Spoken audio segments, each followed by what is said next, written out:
Hello guys, welcome back to my channel. आज मैं लेके आया हूँ एक और न्यू मानवा और आज की कहानी बहुत ही ज्यादा इंटरेस्टिंग होने वाली है। इस मानवा में हम लोगों की जो एमसी है उसको अपने पेरेंट्स के बारे में उतना भी ज्यादा पता नहीं होता है, लेकिन उसे कोई मारने के लिए ब्लैक मैजिक यूज करता है, उसके सोल को चुरा लेता है। लेकिन उसी बॉडी के अंदर हम लोगों की एमसी री इनकारनेट होता है और एमसी को एक ऐसी एबिलिटी मिलती है कि जिससे कि वो दूसरी दुनिया के गेट को ओपन कर सकता है और खुद की पावर को दिन ब दिन बहुत ही ज्यादा इंक्रीज भी कर सकता है। और यहाँ पे गेट का मतलब डंजन नहीं होता है, ये तो बहुत ही ज्यादा अलग ही होता है, एकदम भयानक। तो मैं ऐसा करता हूँ ये वाली वीडियो को आप लोग एंड तक देखोगे। कहानी की शुरुआत में अपने सामने किसी एक चीज को देखने के बाद बहुत ही ज्यादा परेशान हो रहा होता है। मेन कैरेक्टर के सामने अभी हम लोग को उठता हुआ एक गेट को भी दिखाया जाता है। मेन कैरेक्टर इस चीज को देखने के बाद पूरी तरीके से हक्का बक्का रह जाता है। ये बोलता है कि आखिरकार ये चीज क्या है और ये चीज मेरे सामने क्या कर रहा है, क्या कोई मेरे साथ मैजिक ट्रिक यूज कर रहा है और तो और ये गेट हवा में ऐसे कैसे उठ सकता है। और हाँ, एक चीज तो बताना भूल गया, हम लोगों की जो एमसी है उसका नाम होता है सेन। शेन तो गेट के साइड से पीछे की ओर भी देखता है और बहुत ही ज्यादा परेशान होते हुए बोलता है कि सच में ये तो गेट हवा में ही लटक रहा है और ऐसा कुछ देखने के बाद मुझे तो ऐसा ही लग रहा है कि कोई इस गेट के साथ मैजिक ट्रिक यूज कर रहा है। तो आजू बाजू अच्छी तरीके से देखने के बाद सेन गेट का जो दरवाजा है उसे ऐसे ही रैंडमली ओपन कर लेता है और देखते ही देखते गेट के अंदर पहुंच जाता है। लेकिन उसे गेट के अंदर एक अलग ही डायमेंशन देखने के लिए मिलता है। वो तो पूरी तरीके से हैरान हो जाता है। उसके सामने एक बहुत ही लंबी स्पेस थी। अभी सेन को लगता है कि इस जगह में बहुत ही ज्यादा अंधेरा है। हेलो, यहाँ पे कोई है? अभी ये सब कुछ बोलते बोलते सेन धीरे धीरे अंदर की ओर थोड़ा सा जाता है। इसी समय उसे सामने की ओर से टूंग टांग टूंग करके कुछ आवाजें सुनाई देती है, लेकिन अंधेरा ज्यादा होने की वजह से उसे कुछ दिखाई नहीं देता। लेकिन जैसे ही वो चीज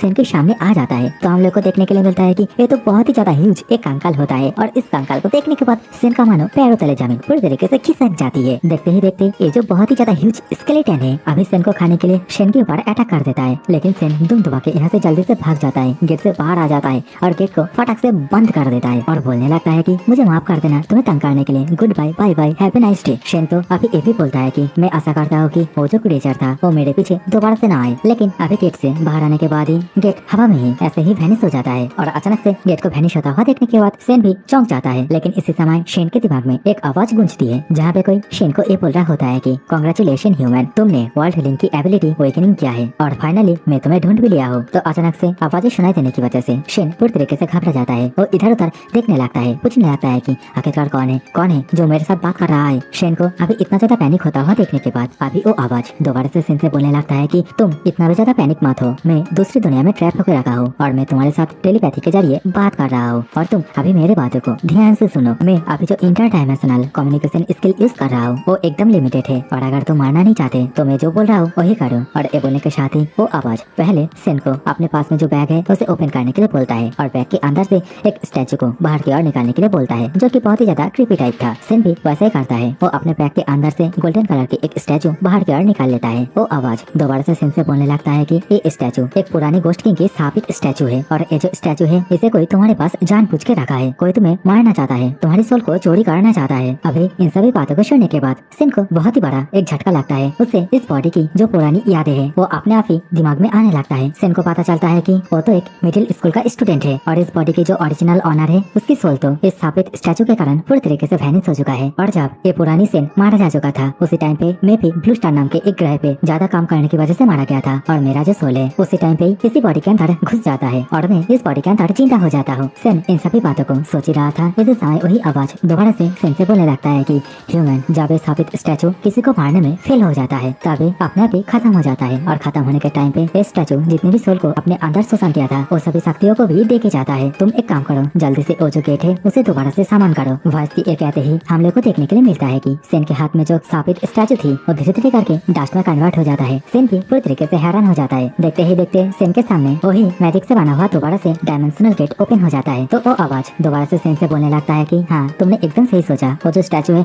उसकी पावर की वजह से ही तुम्हें एक वर्ल्ड क्लिंकिंग एबिलिटी मिली है। अभी तो देखते ही देखते सेन के सामने एक विंडो पॉप अप होती है जहाँ पे ये लिखा हुआ था कि गेट के अंदर घुसने के टाइम पे सेन बहुत ही ज्यादा पोलाइट था, इसी कारण उसे पोलाइट पर्सन नाम का एक टाइटल को दिया जाता है। और ये जो टाइटल है जब भी सेन इसे एक्टिवेट करेगा तो सेन के सामने वाला जो पर्सन रहेगा उसका एक्सप्रेशन सेन के लिए कुछ अलग ही बन जाएगा। इन सभी चीजों को देखने के बाद सेन भी बहुत ही ज्यादा शॉक हो जाता है। वो अभी अपने मन में ही बोलता है कि ये जो स्किल है ये तो कुछ पैसिव स्किल की तरह मुझे लग रहा है। अभी वो आवाज दोबारा से सेन से बोलने लगता है कि ह्यूमन, मेरी एनर्जी खत्म हो रही है तो आप इसे थोड़ा केयरफुल रहना, क्योंकि तुमने स्टैचू को यूज करके ये एबिलिटी अवेकनिंग किया है। अगर उन लोगों को इसके बारे में पता चला तो वे लोग दोबारा से तुम्हें मारने के लिए जरूर आएंगे और सच से ये भी हो सकता है कि वे लोग तुम्हें मारने के लिए ऑलरेडी निकल चुके हैं। सेन भी और भी ज्यादा परेशान हो जाता है। पैनिक होते हुए पूछने लगता है कि आखिरकार तुम कौन कौन हो और तुम मुझे इन सभी बातों के बारे में क्यों बोल रहे हो। तो आगे से वो आवाज बस सेन से एक ही बात बोलता है कि क्योंकि मुझे तुम्हारी जरूरत है और अभी अभी गेट के थ्रू तुम जिस वर्ल्ड के अंदर आए थे उसका नाम है नाइटमेयर रियलम और मैं इसी रियलम मतलब इसी दुनिया के अंदर ही ट्रैप होकर रखा हूँ। तो ह्यूमन बहुत ही ज्यादा स्ट्रॉन्ग बनो, इस दुनिया के एकदम डीपेस्ट पार्ट में आओ और मुझे यहाँ से आजाद करो और जब तुम ये काम करोगे तब मैं तुम्हें बहुत ही अच्छा खासा रिपे भी करूंगा। तो ह्यूमन मुझे आजाद कराने से पहले मारा जाने के बारे में हिम्मत भी मत करना। और इन सभी बातों के साथ ही ये जो आवाज थी ये धीरे धीरे करके गायब हो जाती है और शेन भी इन सभी बातों को सुनने के बाद थोड़ा बहुत सरप्राइज हो जाता है। शेन अभी बैठे बैठे अपने मन में ही सोचता है कि डैम इट, आखिरकार ऐसा कुछ मेरे साथ क्या हो रहा है। मैं तो अभी अभी इस दुनिया में रिकार्नेशन हुआ हूँ लेकिन अभी से ही मुझे कोई मारना चाहता है। और अगर मैं पुरानी शेन की बात करूँ, मैं उसकी मेमोरी को अच्छी तरीके से तलाश लिया, मुझे तो ऐसा कोई नहीं मिला जिससे कि उसकी दुश्मनी हो। तो आखिरकार कौन ही मुझे मारना चाहेगा। इन सभी बातों को बोलने के साथ ही हम लोग को दिखाया जाता है कि शेन डायमेंशनल गेट का जो दरवाजा है उसे धीरे धीरे करके ओपन करने लगता है। बोलने लगता है कि वो स्केलेटन बहुत ही ज्यादा क्रीपी था, बहुत ही ज्यादा भयंकर था, लेकिन मुझे किसी भी तरह यहाँ पे नहीं मारना है और जब भी मैं डोर से बाहर आ जाऊंगा तब वो स्केलेटन मुझे और पकड़ नहीं पाएगा। और जैसा कि वो स्केलेटन देख के बहुत ही ज्यादा पावरफुल लग रहा था तो मैं उसे हरा नहीं पाऊंगा, लेकिन मैं उसके साथ बात तो कर ही सकता हूँ। अपने मन में ही इन सभी बातों को सोचते सोचते अभी शेन इस गेट को खोल के गेट के अंदर घुस जाता है। गेट के सामने ही अभी हम लोग को वही ह्यूज स्केलेटन को भी देखने के लिए मिलता है जो कि शेन की ओर घूर घूर के देख रहा होता है। देखते ही देखते शेन अपना चुमू जैसा शकल बनाते हुए स्केलेटन से बोलने लगता है कि हेलो, मेरा नाम शेन है और इसके साथ ही पोलाइट पर्सन का जो टाइटल मिला था उसे भी एक्टिवेट कर लेता है। लेकिन सामने की ओर वो जो स्केलेटन था वो तो अभी शेन की ओर देखते हुए गुंगरा रहा होता है। लेकिन अभी शेन आगे से डरते हुए बोलने लगता है कि मुझे माफ करना क्योंकि मैं लास्ट टाइम तुम्हारे खाने के टाइम पे आ गया था। और इसके साथ ही अपने मन में ही सोचता है कि लगता है पोलाइट पर्सन का जो टाइटल है वो अच्छी तरीके से काम कर रहा है। शेन तो अभी मॉन्स्टर से मतलब स्केलेटन से ये भी बोलता है कि मैं तुम्हारी फ्रेंड बनना चाहता हूँ। शेन को अभी सब कुछ ठीक ठाक लग ही रहा था, लेकिन इसी समय हम लोग को देखने के लिए मिलता है कि वो जो स्केलेटन मॉन्स्टर था वो तो अपने पंजों से बहुत ही जोरदार एक अटैक शेन के ऊपर कर देता है, जिससे कि शेन अपनी जगह से हट के डॉज तो कर लेता है। लेकिन ये अटैक इतना ज्यादा पावरफुल था कि शेन के पैरों के नीचे का जो जमीन है उसमें दरारें आ जाती है। शेन अपने दरवाजे को पकड़ के बोलने लगता है कि तुम इतना ज्यादा गुस्सा क्यों हो रहे हो, मैं तो तुम्हारे साथ कुछ बातें करना चाहता था। लेकिन फिर स्केलेटन दोबारा से बहुत ही जोरदार एक अटैक को शेन के ऊपर कर देता है और जो दरवाजा था वो भी टूट जाता है। शेन बहुत ही मुश्किल से उस अटैक को डच करके अपने दुनिया में आ जाता है। शेन अभी बहुत ही ज्यादा परेशान होते हुए बोलने लगता है कि बाप रे, मैं तो अभी मार ही जाता और लग रहा है जो दरवाजा था वो भी टूट चुका है, इसलिए वो अभी वेनिश हो चुका है। अभी तो शेन ये भी सोचता है शायद से उसे दोबारा से एक और न्यू टाइटल मिला है। लेकिन इसी समय उसके सामने दोबारा से विंडोज पॉपअप होती है जहाँ पे ये लिखा हुआ होता है कि उसे एक दिन में बस एक ही टाइटल मिल सकता है और अगर उसे टाइटल चाहिए तो वो कल दोबारा से ट्राई कर सकता है। तो शेन बोलता है कि अरे यार, क्या मैं एंडलेसली टाइटल को नहीं ले सकता। शेन तो अभी बिना किसी देरी करे दोबारा से जो गेट है उसे सामान कर लेता है। शेन तो अभी अपने मन में यही बोलता है कि मैं चाहे कल भी क्यों ना ट्राई करूँ, लेकिन वो स्केलेटन दोबारा से मेरे रास्ते को रोकेगा और मेरे पास उतना भी ज्यादा टाइम नहीं है और क्या पता कौन सा एसेसियन कब मेरे ऊपर आके अटैक करे। तो अभी नहीं तो कभी नहीं। और जैसा कि पास्ट लाइफ में मैं एक टॉप सेल्समैन था तो चलो एक को ट्राई करके ही देखते हैं। और इस सोचने के साथ ही शेन अभी दोबारा से दरवाजे को ओपन करता है। दरवाजे के अंदर आके बोलने लगता है कि एक्सक्यूज मी, दोबारा से परेशान करने के लिए माफ कर देना। लेकिन अभी दोबारा से शेन को यहाँ पे देखने के बाद स्केलेटन मॉन्स्टर दोबारा से अपने मुंह के माध्यम से शेन के ऊपर अटैक कर देता है और जो डोर था उसे दोबारा से तोड़ देता है। लेकिन शेन हार नहीं मानता, वो दोबारा से मॉन्स्टर के साइड में अपने दरवाजे को खोल के आ जाता है और बोलने लगता है कि ये सभी चीजें करके कोई भी फायदा नहीं है, तो मुझे नहीं मार सकते हो और मैं जब भी चाहूँ तभी इसी दुनिया में ट्रेवल कर सकता हूँ। तो यहाँ पे बात करने के अलावा और कुछ भी नहीं है। लेकिन एक अंकल दोबारा से अटैक करके दरवाजे को तोड़ देता है। लेकिन शेन भी यहाँ पे बहुत ही ज्यादा जिद्दी होता है, वो दोबारा से दरवाजे को खोल के यहाँ पे आ जाता है और कहने लगता है कि क्या तुम अभी मेरी बातों को सुनने के लिए इंटरेस्टेड हो। लेकिन हम लोग को दिखाया जाता है कि कंकाल शेन के ऊपर बिना अटैक किए ही यहाँ से जाने लगता है और इस चीज को देखने के बाद शेन भी बहुत ही ज्यादा परेशान हो जाता है। शेन अभी चिल्लाते हुए कंकाल को वहीं पे रुकने के लिए बोलता है। शेन तो अभी कंकाल से ये भी बोलता है कि मैं तुम्हारी बाएं हाथों में जो इंजरी है उसे देखी है और जब तुम किसी को खाते हो तब तुम्हारी हड्डी धीरे धीरे करके रीग्रोथ होती है और ये बस तुम्हारे हाथों के ऊपर नहीं है, तुम्हारे पूरे स्कल, तुम्हारे स्पाइन और जितनी भी जगह है उन सभी के ऊपर भी ऐसा ही डैमेज होकर रखा है। अभी शेन की कही हुई बातों को सुनने के बाद स्केलेटन भी रुक जाता है। शेन की ओर घूर के देखने लगता है। शेन भी अपने पास से अपना जो मोबाइल है उसमें कुछ कैल्शियम के टैबलेट को दिखाने लगता है और बोलने लगता है कि मैं तो अपने आप को तुम्हें ऐसे ही खाने नहीं दे सकता, लेकिन हमारी दुनिया में ऐसे कुछ चीजें हैं जिससे कि तुम्हारी जो कंडीशन है वो धीरे धीरे करके ठीक हो जाएगा। और तुम्हें अभी ये जो पिक्चर दिख रही है इसे कैल्शियम कहते हैं जो कि हड्डियों के लिए स्पेशल बना है और इसे खाने के बाद मुझे लगता है तुम्हारी हड्डी पहली जैसी हो जाएगी और अगर हम दोनों दोस्त बन जाते हैं तो मैं तुम्हारे लिए इन सभी टैबलेट को खरीद के लेके आऊंगा। शेन की कही हुई बातों को सुनने के बाद इस समय जो स्केलेटन मॉन्स्टर है वो अपने पंजों में पर्पल कलर की एक एनर्जी बॉल क्रिएट करने लगता है और इस चीज को देखने के बाद शेन अभी दोबारा से बहुत ही ज्यादा परेशान हो जाता है। वो दोबारा से गेट के पास जाके गेट को पकड़ लेता है जिससे कि अगर मॉन्स्टर शेन के ऊपर अटैक करता है तो शेन जल्दी जल्दी से अपने जान को बचा पाए। शेन अभी परेशान होते हुए दरवाजे से यहाँ से भागने का प्लान बना ही रहा था, लेकिन इसी समय उसके सामने डिंग करके एक आवाज होती है। देखते ही देखते सेन के सामने एक नोटिफिकेशन पॉपअप होता है जहाँ पे ये लिखा हुआ होता है कि ये जो स्केलेटन मॉन्स्टर है वो उसके साथ एक कॉन्ट्रैक्ट बनाना चाहता है और ये जो कॉन्ट्रैक्ट है यहाँ पे बहुत कुछ लिखा हुआ होता है जो कि मैं ऊपर ऊपर बता देता हूँ। सेन स्केलेटन मॉन्स्टर की मदद करने के लिए जो कुछ भी देगा उसके बदले स्केलेटन मॉन्स्टर भी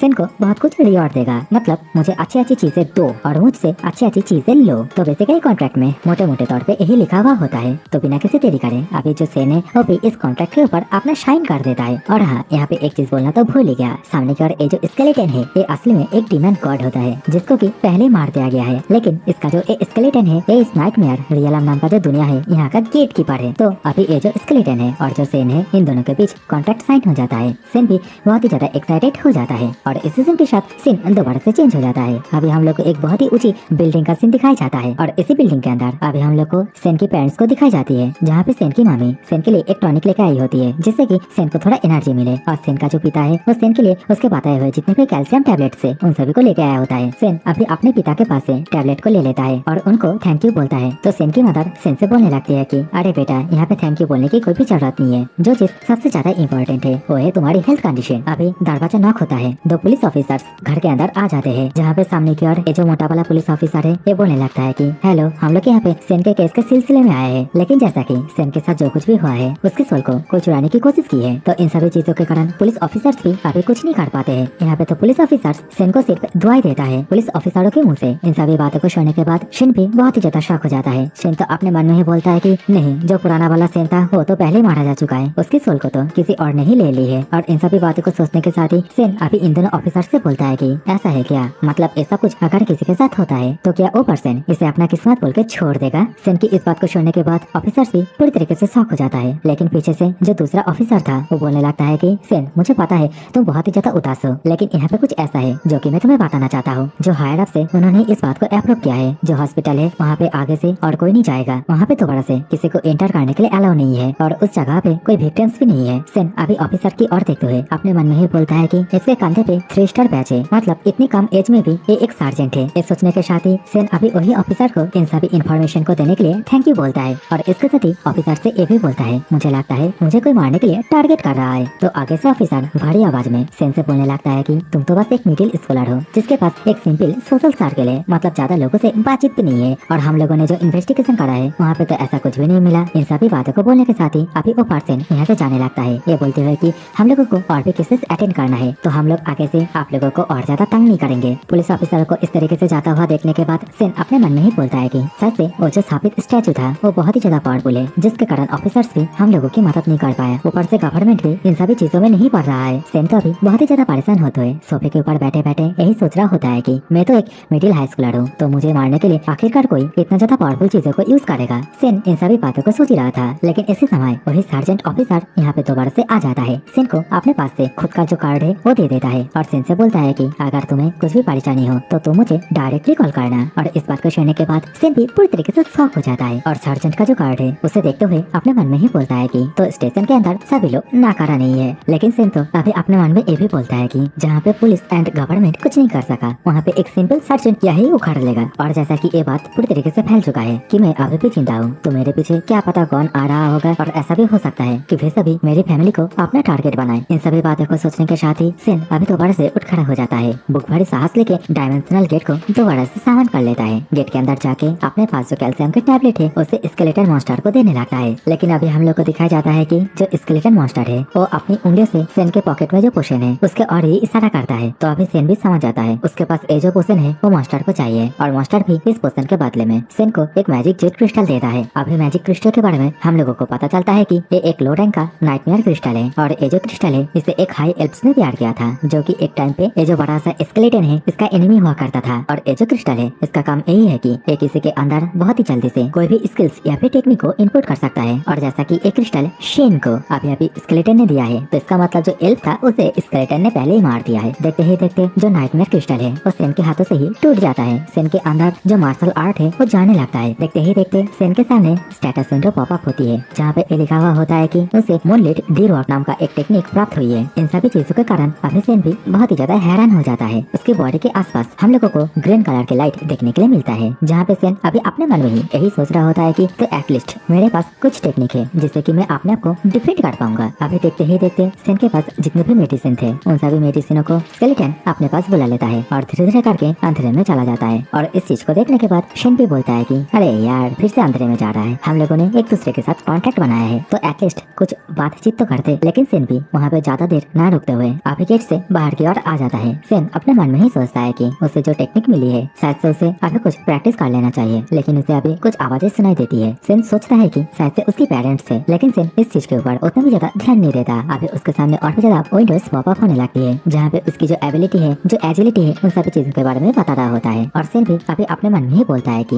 अरे ये सब कुछ तो एक वीडियो गेम की तरह है। लेकिन उसी समय सिन को कुछ अजीब सा महसूस होता है। अभी हम लोग को सिन के पीछे किसी एक ऐसा सिन को खिड़की के साइड एकदम स्पाइडरमैन की तरह लटकते हुए दिखाया जाता है। सिन भी अभी इस चीज को देखने के बाद बहुत ही ज्यादा घबरा जाता है। अभी वो किलर जिसका चेहरा बहुत ही ज्यादा क्रीपी था वो अभी सिन से बोलने लगता है कि चलो मैं भी देखता हूँ आखिरकार तुम किस चीज से बनी हो। देखते ही देखते वो किलर अभी अपने हाथ में जो डैगर है उसके माध्यम से सिन के ऊपर बहुत ही जोरदार घूमते हुए एक स्लैश मार देता है, जिसको कि सिन बहुत ही मुश्किल से अपनी जगह से हट के डॉज कर लेता है। आगे से किलर सिन से बोलता है कि बच्चे ये उतना भी ज्यादा बुरा नहीं था। दूसरी ओर सिन भी अपने मन मन बहुत ही ज्यादा परेशान होने लगता है। बोलने लगता है कि ऑलरेडी उन लोगों ने मुझे मारने के लिए एक एसोसिएशन को भेज दिया और जैसा कि सिन की अभी फट के 64 हो गई थी, इसी कारण सिन अभी पोलाइट पर्सन जो स्किल है, सॉरी मतलब जो टाइटल है उसे एक्टिवेट कर लेता है और एसोसिएशन से बोलने लगता है कि हेलो सर, क्या यहाँ पे कुछ ऐसा है जिससे कि मैं तुम्हारी हेल्प कर सकूं। तो आगे से एसोसिएशन भी अभी दोबारा से सिन के ऊपर अटैक करते हुए सिन से बोलने लगता है कि हाँ कर सकते हो, तुम बस यहाँ पे मारा जाओ। सिन भी बहुत ज्यादा घबरा जाता है और बोलता है कि पोलाइट पर्सन का जो टाइटल है वो तो इसके ऊपर काम ही नहीं करा। सिन के सामने अभी दोबारा से उसकी जो विंडो से वो पॉपअप होती है जहाँ पे ये लिखा हुआ होता है कि जैसा कि उसका टाइटल बहुत ही ज्यादा कमजोर है, मतलब लो टायर का है और सामने की ओर ये जो किलर है इसका रैंक बहुत ही ज्यादा हाई है, इसी कारण ये टाइटल काम नहीं करा। सिन तो अभी बहुत ही ज्यादा मुश्किलों से किलर के द्वारा किए हुए अटैकों को डॉज कर रहा होता है। किलर भी अभी बहुत ही ज्यादा गुस्सा हो जाता है, अपने हाथों में बंदूक को पकड़ लेती है और सिन के पार गोली चलाने के लिए रेडी हो जाता है। लेकिन इसी समय सिन उसका जो मूनलिट डी रॉक नाम का टेक्निक है उसे यूज करके फटक करके उस जगह से निकल जाता है। सिन अभी किलर के पीछे आके जो दरवाजा है उसे दोबारा से सामान कर लेता है और देखते ही देखते दौड़ के दरवाजे के अंदर घुस जाता है। सिन को अभी अंदर की ओर जाता हुआ देखने के बाद अभी एक किलर भी उसके पीछे पीछे बहुत ही तेजी से अंदर की ओर चले जाता है। किलर भी सामने की ओर इतना ज्यादा ह्यूज एक जगह को देखने के बाद पूरी तरीके से हैरान हो जाता है और इसी समय सिन किलर के पीछे आ जाता है और बोलने लगता है कि hello sir ji, good bye, bye bye. Killer दोबारा से सिन को देखने के बाद उसके ऊपर अटैक करने के लिए जाने लगता है, लेकिन हम लोग को दिखाया जाता है कि सिन दरवाजे से अपनी दुनिया में बाहर जाने के बाद जो दरवाजा है उसे बंद कर देता है और दरवाजा बंद होते ही किलर के सामने वही मॉन्स्टर की खोपड़ी आ जाती है और किलर को यहीं पे चबा चबा के खा जाता है। किलर को खाने के बाद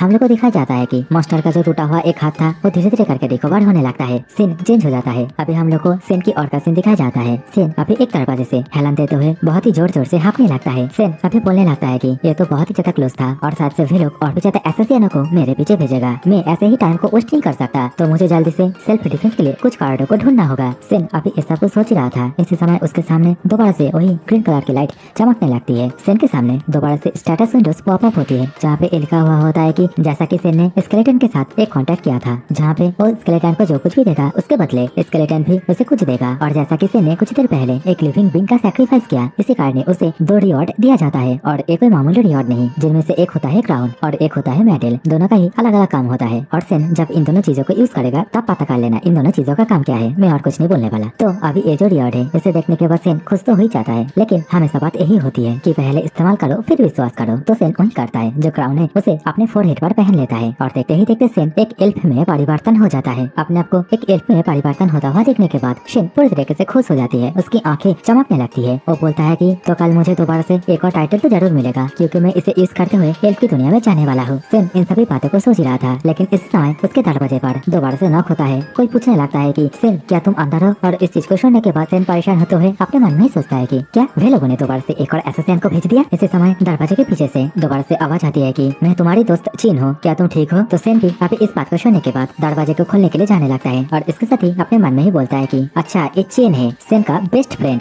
सिन अभी जैसे ही दरवाजे को ओपन करता है तो जो चेन है वो आके सिन से लिपट जाता है, बहुत ही ज्यादा रोने लगता है। इसी समय यहाँ पे सिन की माला आ जाती है। सिन से बोलने लगती है कि क्या तुमने मैंने जो सुपर टॉनिक दिया था उसे खाया था? और तुम चिंता मत करो, तुम्हारा फादर तुम्हारे ग्रैंडफादर के पास गया है और फिर सुपर टॉनिक को लेके आने के लिए। तो आगे से सिन उसकी माँ को बोलता है कि हाँ मैंने वो खा लिया, लेकिन हम लोगों को तो पता ही है सिन ने उस टॉनिक को घंटा भी नहीं खाया था। जो खाया होता है वो होता है वही स्केलेटन मॉन्स्टर। सुपर टॉनिक की बात सुनने के बाद चेन भी पूरी तरीके से सरप्राइज हो जाता है। वो बोलने लगता है कि सुपर टॉनिक ये तो बहुत ही ज्यादा रेयर है, इवन जितने भी रिच पीपल है उन लोगों को भी ये चीज आसानी से नहीं मिलता है। लगता है तुम्हारी फैमिली का बहुत ही अच्छा खासा सीरियस कनेक्शन है। चेन की कही हुई बातों को सुनने के बाद अभी सिन की माँ थोड़ा सा परेशान होते हुए बोलने लगती है कि हाँ, इसे ढूंढने के लिए थोड़ा एफर्ट तो है। इसी समय चेन सेन को याद दिलाता है उसके स्कूल एग्जाम के बारे में। तो अभी सेन को भी याद आ जाता है उसका तो एग्जाम चल रहा है और जैसा कि वो हॉस्पिटल में बैठा हुआ था, इसी कारण ही उसका जो फर्स्ट एग्जाम था वो मिस हो गया। और यहाँ पे हम लोग को ये भी पता चलता है कि सेन का मिडिल स्कूल का जो मार्क्स है वो बहुत ही ज्यादा अच्छा खासा है, मतलब लौंडा पढ़ाई लिखाई में बढ़िया है, मेरी तरह बिल्कुल भी नहीं है। अभी सेन को इतना ज्यादा उदास होता हुआ देखने के बाद सेन की मदर अभी सेन को दिलासा देने लगती है। सेन अभी अपने मन में ही बोलने लगता है कि इस दुनिया की जो एग्जाम है वो बहुत ही ज्यादा अलग ही किस्म का है। यहाँ पे सिर्फ एकेडमिक टेस्ट ही नहीं होता बल्कि फिजिकल टेस्ट भी होता है, जहाँ पे फिजिकल स्ट्रेंथ एंड उसके साथ एजिलिटी को भी चेक किया जाता है। अब मुझे पता चला कि मेरे स्टेटस सिंड्रोम में आखिरकार यही चीज किस हो रहा था कि मूनलाइट डी रॉक नाम का जो मार्शल टेक्निक है उसके लिए मुझे बहुत ही ज्यादा एजिलिटी की जरूरत है। सेन तो अभी अपने मन में ये भी सोचता है कि अगर मैं अभी के टाइम पे स्कूल जाता हूँ तो मेरे लिए कुछ ऐसा होगा जैसा कि मैं मेरे बैक साइड में एक टारगेट पॉइंट को लेकर घूम रहा हूँ, मतलब कोई भी कहीं से भी आगे मुझे मार सकता है। और सच में अभी इन सभी बातों को सोचते हुए अभी सेन डर के मारे कांपता होता है। सेन तो अभी अपने मन में ये भी सोचता है कि शायद से उसे इन सभी एग्जामों को स्किप कर देना चाहिए। सेन बहुत ज्यादा परेशान हो ही रहा था। इसी समय उसकी मदर सेन को अपने गले में लगा के सेन से बोलने लगता है कि अगर तुम एग्जाम नहीं देना चाहते हो तो ये बिल्कुल ठीक है, हम लोग तो बस यही चाहते हैं कि तुम एकदम सेफ रहो। अपनी माँ के मुँह से इन सभी बातों को सुनने के बाद सेन पूरी तरीके से हल्का हो जाता है। सेन अभी बहुत ही ज्यादा खुश होते हुए अपनी माँ से बोलने लगता है कि मॉम आप बिल्कुल भी चिंता मत करो, मैं बहुत ही ज्यादा स्ट्रॉन्ग हूँ और मैं कल से ही दोबारा से स्कूल जाऊंगा। सेन अभी हम लोगों को बताता है कि सेन का जो ग्रैंडफादर है वो बहुत ही ज्यादा एक रिच पर्सन है, मतलब इस शहर में बहुत ही ज्यादा एक वैल्यूएबल पर्सन। लेकिन सेन की मम्मी पापा एक नॉर्मल जिंदगी बिताती है, मतलब उन लोगों की लाइफ उतने भी ज्यादा लग्जरियस नहीं है। और जैसा कि सुपर टॉनिक को खरीदना सेन के पिता की बस की बात नहीं है, इसलिए सेन का जो पिता है वो उसके ग्रैंडफादर से मदद मांगने के लिए गया है। अभी हम लोग को नेक्स्ट डे सेन के स्कूल का सीन दिखाया जाता है। सेन अभी क्लास में बैठे बैठे अपने पास जितनी भी किताबें हैं उन सभी किताबों को अच्छी तरीके से पढ़ने लगता है। इसी समय उसके पास एक और स्टूडेंट आ जाता है जो कि उसे बताता है कि जो झाओ है वो तुम्हें बुला रही है। तो सेन भी अभी झाओ के पास चला जाता है और झाओ से पूछने लगता है कि आखिरकार तुम मुझे किस कारण के लिए ढूंढ रही थी। तो झाओ अभी सेन से बोलने लगते है कि मैंने सुना है तुम दोबारा से एग्जाम के लिए प्रिपेयर कर रहे हो और मुझे फर्स्ट एग्जाम में अच्छी रिजल्ट मिली है और मुझे पता है बाकी जितने भी एग्जाम है उन सभी में भी अच्छा ही करूंगी और मैं शायद से एक एलाइट हाई स्कूल में भी चली जाऊंगी। झाओ की मुझसे इन सभी बातों को सुनने के बाद सेन अभी झाओ को कांग्रेचुलेशन करता है, लेकिन झाओ अपनी मासूम भरी आंखों से सेन की ओर देखते हुए सेन से बोलने लगती है कि मैं बस तुम्हें यही कहना चाहती हूँ कि सच से तुम मुझे और कभी नहीं देख पाओगे। झाओ की मुझसे कही हुई बातों को सुनने के बाद सेन के आजू बाजू जितने भी लौंडे थे वे सभी अभी सेन को टोंट मारने लगते हैं। झाओ अभी दोबारा से सेन से बोलने लगती है कि मेरा कहने का मतलब ये है कि आज से हम दोनों का रास्ता अलग अलग होता है, शायद से हम दोनों की दुनिया अलग है और शायद से मैं तुम्हारे साथ आगे से और बात भी नहीं कर पाऊंगी, लेकिन मैं ये चाहती हूँ कि हम दोनों दोस्त रहे और मैं तुम्हारा जो कॉन्टेक्ट इन्फॉर्मेशन है उसको भी फोन से डिलीट कर दिया। झाओ की मुझसे इन सभी बातों को सुनने के बाद साव अपने मन में ही सोचता है कि अच्छा मैं सिर्फ एक ही एग्जाम को दे नहीं पाया और तुम यहाँ पे आके अपनी चाल चलना शुरू कर दिए हो। इन सभी बातों को सोचने के साथ ही सेन भी अभी अपने कानों को खुजलाते हुए बहुत ही ज्यादा एटीट्यूड के साथ झाओ से बोलने लगता है कि तुम ही हमेशा से मेरे क्लास में मुझे ढूंढते हुए आते थे, मैं तो तुम्हें कभी भी नहीं बुलाता था। झाओ मैं तुम्हें एक बात बता देता हूँ, मैं पहले कभी भी तुम्हारे साथ दोस्ती करने के लिए तैयार ही नहीं था। अभी सेन की कही हुई बातों को सुनने के बाद यहाँ पे जितने भी स्टूडेंट थे वे सभी अभी एक दूसरे के कानों में फुसर फुसर करने लगते हैं, बोलने लगते हैं कि ये बात भी सच है, हमारा जो सेन है वो तो क्लास में टॉप आता है और सच से इसी कारण ही जो झाओ है वो सेन के साथ दोस्ती किया। और इन सभी बातों को सुनने के बाद झाओ भी अभी उदास हो जाता है। झाओ के साइड में झाओ का जो दोस्त है वो अभी सेन से बोलने लगती है कि झाओ ने तो तुम्हें बहुत सारे गिफ्टों को भी दिया, तो फिर तुम अभी इन सभी बातों को कैसे भूल सकते हो। अभी तो झाओ भी सेन से रोते हुए बोलने लगते हैं कि सेन मैंने ये सोची थी कि हम दोनों दोस्त थे। तो आगे से सेन इस बार अपने सिर को खुजलाते हुए बहुत ही ज्यादा एटीट्यूड के साथ झाओ से बोलने लगता है कि मैं तुम्हारे गिफ्टों को एक्सेप्ट किया, इसका मतलब ये नहीं कि मैं तुम्हें भी एक्सेप्ट किया। सेन के साइड वाले लौंडे भी इन सभी बातों से बहुत ही ज्यादा एक्साइटेड हो जाते हैं और बोलने लगते हैं कि हाँ इस बात से तो हम भी एग्री होते हैं। सेन तो अभी यहाँ से जाते हुए दोबारा से बोलने लगता है कि अगर तुम मेरे बारे में इतना ही ज्यादा पाड़पा करते थे तो तुम्हें गिफ्टों को भेज के मेरे करीब आने की कोशिश नहीं करना चाहिए था और मुझे अभी तुम्हें बोलने के लिए और कुछ नहीं बचा। और अगर तुम्हें अभी वो सभी गिफ्ट वापस चाहिए तो मैं तुम्हें रिपे कर दूंगा। जाते जाते सेन अपना जो मिडिल फिंगर है उसे भी दिखा देता है और बोलता है कि तुम कभी भी ये मत सोचना कि हम लोग कभी भी दोस्त थे। सेन को अभी ये करता हुआ देखने के बाद झाओ के साइड में झाओ की जो दोस्त थी वो भी चिड़चिड़ा हो जाती है, झाओ को गाली देने लगती है। अभी तो यहाँ पे जितने भी पब्लिक थे वो सभी भी सेन के ऊपर चिढ़ जाते हैं, बोलने लगते हैं कि सेन तुम बहुत ही ज्यादा घटिया हो, आखिरकार तुम झाओ को ऐसा कैसे बोल सकते हो। अभी तो झाओ भी सेन को पुकारने लगती है, बोलने लगती है कि सेन आखिरकार तुम कहाँ जा रहे हो, हम लोगों की बातें अभी भी खत्म नहीं हुई है। झाओ की दोस्त झाओ से बोलने लगती है कि छोड़ो उसे जाने दो, वो तुम्हारी काबिल नहीं है। इसी समय यहाँ पे बहुत ही तगड़ा सांगमिंग नाम का एक लौंडा आ जाता है, सेन को रोकने के लिए बोलता है। सांगमिंग अभी बहुत ही ज्यादा गुस्से के साथ सेन से बोलने लगता है कि झाओ ने अभी भी तुम्हें यहाँ से जाने के लिए परमिशन नहीं दिया। आगे से सेन बोलता है कि ओह ये तो सांगमिंग है, क्लास का टॉप 3 स्टूडेंट, कुछ देर बाद क्लास शुरू होने वाली है तो जल्दी से मेरे रास्ते से हट जाओ। तो आगे से सांगमिंग अपने मुट्ठी को कसते हुए सेन से बोलने लगता है कि सेन तुम बहुत दिनों से स्कूल नहीं आए हो तो स्कूल का जो हालत है उसके बारे में तुम्हें नहीं पता और तुम क्लास के अंदर टॉप स्टूडेंट नहीं हो और मैं बहुत ही ज्यादा पावरफुल बन चुका हूँ। अगर तुम अपना हड्डियों को नहीं तोड़वाना चाहते हो तो जल्दी से झाओ के पास जाओ और उसे माफी मांगो। सान की उनसे इन सभी बातों को सुनने के बाद सेन अभी सान से बोलने लगता है कि शायद से तुम्हें कुछ मिसअंडरस्टैंडिंग हो रही है। इस जगह पे मैं नहीं आया था, झाओ ने मुझे यहाँ पे बुलाया था और अगर सभी यही चाहते हैं तो चलो मैं झाओ से माफी मांग लेता हूँ। ये बोलने के साथ ही सेन अभी नौटंकी करते हुए और मगरमच्छ की आंसू बहाते हुए बोलने लगता है कि झाओ मुझे माफ कर देना, तुम जीत गए, तुमने मुझे सभी लोगों के सामने बहुत ही ज्यादा बेइज्जती किया। ये बोलने के साथ ही सेन अभी दौड़ के यहाँ से जाने लगता है। सेन को अचानक से आंसू बहाते हुए देखने के बाद सभी लोग बहुत ही ज्यादा शॉक हो जाते हैं और यही सोचते हैं कि शायद से सेन का दिल टूट गया। झाओ भी अभी सेन को पुकारने लगती है, बोलने लगती है कि ए रुको रुको मत जाओ, मैंने तुम्हें ये सब कुछ करने के लिए फोर्स नहीं किया, तुम सानमिन की बातें मत सुनो। हम लोग को दिखाया जाता है कि सेन दौड़ते हुए यहाँ से जा ही रहा था, लेकिन पीछे से सानमिन बहुत ही तेजी से और बहुत ही ज्यादा गुस्से के साथ उसके ऊपर पंच मारने के लिए आ रहा होता है और इसके साथ ही यही बोल रहा होता है कि आज मैं तुम्हें एक लेसन सिखाऊंगा। लेकिन जैसे ही सान का पंच सेन के चेहरे के पास आता है, सेन शान के हाथों को पकड़ के एकदम बहुत ही ज्यादा फुर्ती के साथ, मतलब अपनी जो एजिलिटी है उसे यूज करते हुए एकदम हवा में उछल जाता है। और इस चीज को देखने के बाद यहाँ पे जितने भी स्टूडेंट थे वे सभी भी अपने सिरों को एकदम आ करके ऊपर की ओर उठा लेता है। सेन अभी सान के सिर पर एक लात मार के पीछे की ओर आ जाता है। अभी सेन को ये सब कुछ करता हुआ देखने के बाद यहाँ पे जितने भी स्टूडेंट थे वे सभी बहुत ही ज्यादा एक्साइटेड हो जाते हैं, आपस में ही बातें करने लगते हैं। तुमने देखा सेन अभी क्या किया, सानमिन वो तो रिएक्ट नहीं कर पाया। सेन अभी बहुत ही ज्यादा एटीट्यूड के साथ बोलने लगता है कि मैंने पहले एपोलॉजी मांग ली है तो आखिर करे और क्या चाहता है। तो यहाँ पे और कुछ हो पाता उससे पहले एक टीचर यहाँ पे आ जाती है, सभी के ऊपर चिल्लाने लगती है, बोलने लगती है कि तुम लोगों का क्लास चालू ही होने वाला है, आखिरकार तुम सभी यहाँ पे क्या कर रहे हो, जल्दी से क्लास में जाओ। तो यहाँ पे टीचर को देखने के बाद सभी दौड़ लगाते हुए क्लास में दोबारा से जाने लगता है। सान यहाँ से जाते जाते सेन से बोलने लगता है कि सेन ये अभी भी खत्म नहीं हुआ। तो सेन अभी सान से बोलता है कि चल भाग भी यहाँ से। सीन चेंज हो जाता है, हम लोग को कुछ देर बाद प्लेग्राउंड का सीन दिखाया जाता है जहाँ पे सेन कुछ स्ट्रेचेस कर रहा होता है और स्ट्रेच ही बोलते हैं शायद से, मतलब कुछ तो है करता है जो कि मैंने आज तक नहीं किया किसी भी गेम को खेलने से पहले। एंड सच बोलूं तो मुझे कभी कुछ हुआ भी नहीं। इसी समय सेन के पीछे सेन का एक दोस्त आ जाता है, सेन से बोलने लगता है उल्टी सीधी बातें, मतलब स्कूल के पीछे एक कॉमिक स्टोर खुला है वगैरह वगैरह। लेकिन सेन भी बहुत ही ज्यादा हरामी होता है, वो अपना पेट पकड़ के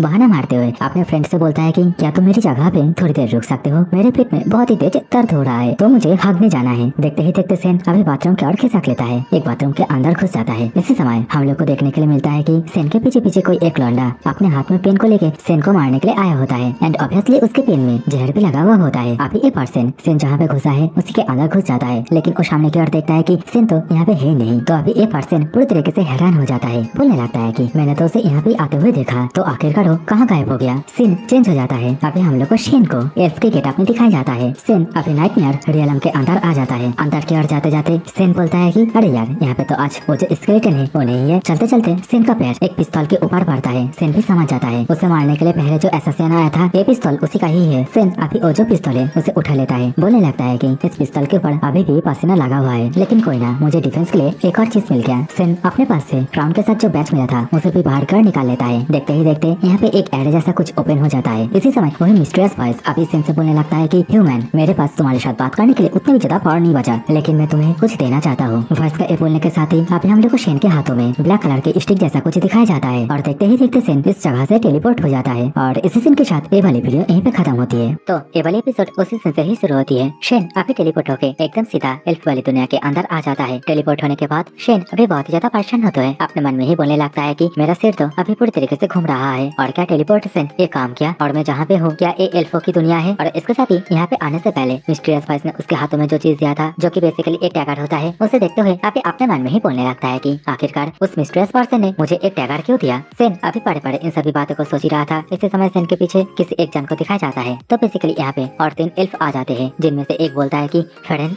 क्या ये तुम हो। शेन भी अभी फेरेन इस नाम को सुनने के बाद पूरी तरीके से शॉक हो जाता है। इसी समय आगे से एक एल्फ अभी बोलने लगता है कि फाइनली तुम यहाँ पे आ चुके हो, लेकिन तुमने इतना ज्यादा देर क्यों कर दिए। अभी उसके साइड वाला एल्फ सेन से ये बोलने लगता है कि अगर तुम यहाँ पे नहीं आते तो हम लोग ए वाली मिशन को एक फेलियर सोच के यहाँ से जाने का ठान ले लिया था। तो इस समय तीसरा जो एल्फ है वो आगे की ओर आते हुए बोलने लगता है कि अरे छोड़ो छोड़ो इन सभी बातों को, लेकिन एक बात बताओ, आखिरकार तुम आने में इतना ज्यादा लेट क्यों कर दिए। शेन अभी इन सभी के बातों को और दौड़ इन सभी के फोरहेड में वही क्राउन को देखने के बाद ये तो समझ आता है कि ये तीनों ओरिजिनली कोई एल्फ नहीं है। शेन अभी आगे कुछ और कह पाता है। इसी समय एक एल्फ ये बोलने लगता है कि ये सभी बातचीत करके फालतू में ही टाइम वेस्ट करने का कोई भी मतलब नहीं निकलता। एटलीस्ट तुम तो यहाँ पे आ चुके हो, इतना ही काफी है। और हाँ, हम लोगों ने एल्फ टाइप का जो ट्रस्ट है उसे पहले जीत ली है। वे लोग ये सोचते हैं कि हम लोग हीरोइक सोल्जर है जो लोग बैटलफील्ड के दौरान हुई इंजरी को रिकवर कर रहे हैं। आज रात ही हम लोग उन लोगों पर हमला बोल देंगे, उन लोगों के चीफ को मार देंगे और उनके ट्रेजरों को भी ले लेंगे। तो फ्रेंड, क्या तुम रेडी हो। सेन अभी इन सभी बातों को सुनने के बाद अपने क्राउन को टच करते हुए बोलने लगता है कि हाँ, मैं बिल्कुल रेडी हूँ और ये सब कुछ काम करने के लिए मेरे हाथ में तब से ही खुजली हो रही